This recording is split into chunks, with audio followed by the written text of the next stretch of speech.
అందుకే ఈ మాటలు చదువుతాను, ఆ పాటలో మీకు అర్థమయ్యో లేదో ముగించేస్తాను.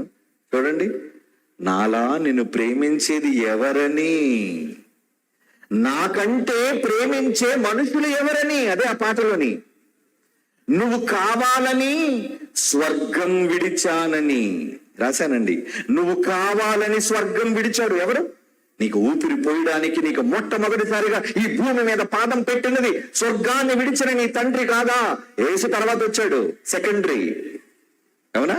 నువ్వు కావాలని స్వర్గం విడిచానని, ఏది ఆశించని ప్రేమే నాదే అని.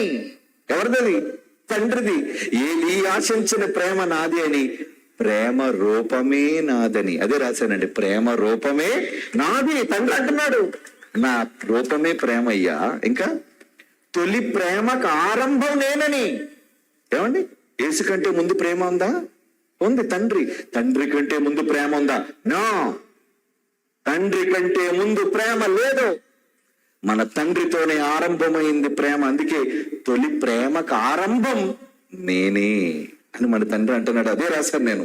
ఇక నా ప్రేమ ముందెవరి ప్రేమ లేదని, పాపమే నాలో లేదని, నువ్వు పాపివైన ప్రేమని నేను ప్రేమతోనే గెలుచుకున్నానని అని ముగించాను పల్లవి. కమాన్, లాస్టర్గా ఆ పాట చూద్దాం.